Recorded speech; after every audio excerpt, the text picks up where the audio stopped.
60,000 euros a year. Say that out loud for a moment. 60,000 euros. In France, that puts you comfortably in the top 20% of earners. You are, by every official measure, doing well. You have a stable job, a respectable title, maybe a car, maybe a holiday once a year. You are supposed to feel rich. So why doesn't it feel that way? Why, at the end of every month, does the number in your bank account tell a completely different story from the one you thought you were living? This is not a problem of spending too much on coffee. This is not a discipline issue. This is something much deeper, much more structural, and once you understand what is actually happening to your money in France, you will never look at your payslip the same way again. Let's start with the number itself.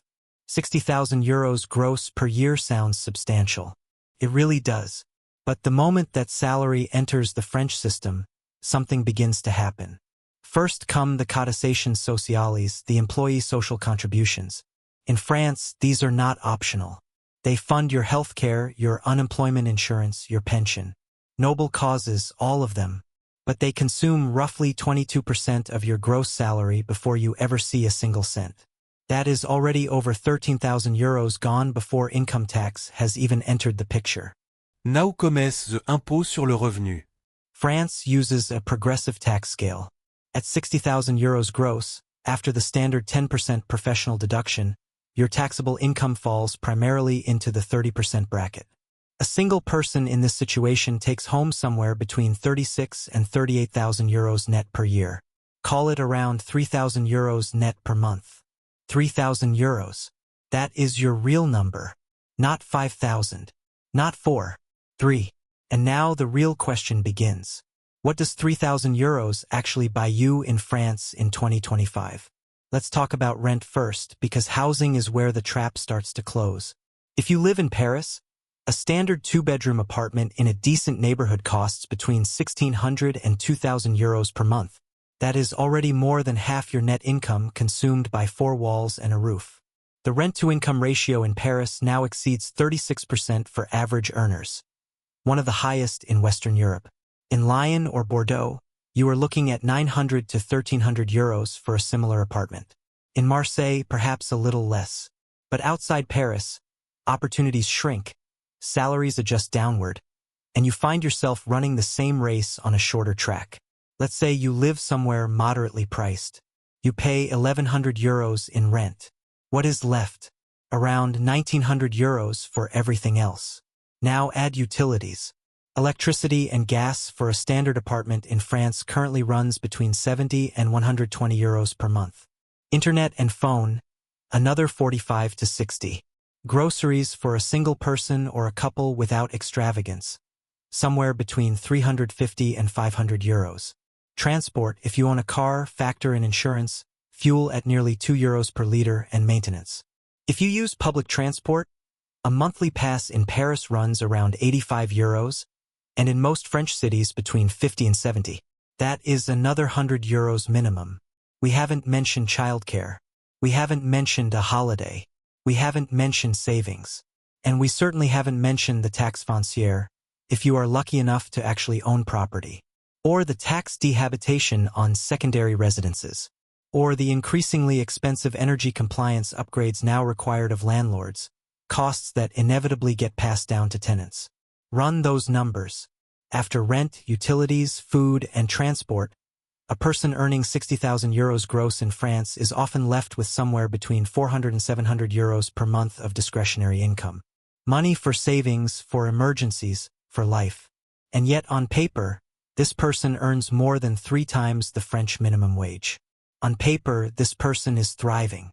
This is what economists call the middle-class squeeze. And in France, it has been getting tighter for years. Here is the part that most people do not fully grasp until it is too late.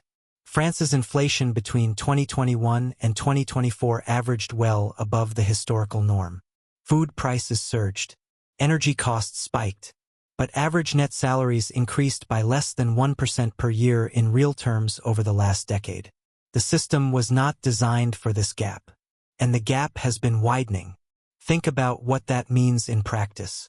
The purchasing power of someone earning 3,000 euros net per month today is meaningfully less than the purchasing power of someone earning 3,000 euros net per month a decade ago. The number is the same. The life it buys is not. And now, retirement. The conversation that most people in the French middle class desperately avoid having with themselves. France's pension reform of 2023 raised the legal retirement age from 62 to 64. That reform remains one of the most politically explosive decisions in recent French history, with millions in the streets, governments falling, and prime ministers using the word renegotiation almost from the moment they take office. The debate continues, but here is the underlying reality that the political noise tends to obscure. The average French pension today sits at around €1,700 gross per month. After social deductions, that is closer to €1,500 net. For someone who spent their career earning €60,000 a year, the step down at retirement is brutal. You go from €3,000 net per month to $1,500. 50% less income at precisely the moment in life when health costs begin to rise. And the generation currently in the middle of their careers?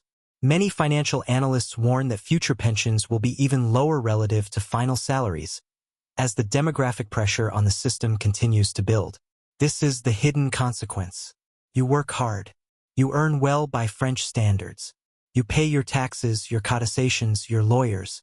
And at the end of it, the finish line has moved, the pension is smaller than you imagined, and the gap between your working life and your retirement income is a chasm you were never properly warned about. So what do the people who navigate this well actually do differently? They understand something fundamental. In France, the system will take care of the floor. Healthcare, basic pension, public education, the social contract in France is real, and it is valuable. But the system was never designed to build wealth for you. It was designed to prevent poverty. Those are two completely different objectives. The people who escape the middle-class trap are the ones who understand this distinction early and act on it.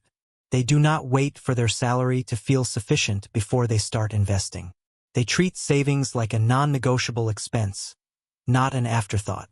They open a plan d'épargne actions, or PEA, and systematically invest in broad index funds, because after 8 years, capital gains in a PEA are taxed at just 17.2% instead of the standard 30% flat tax.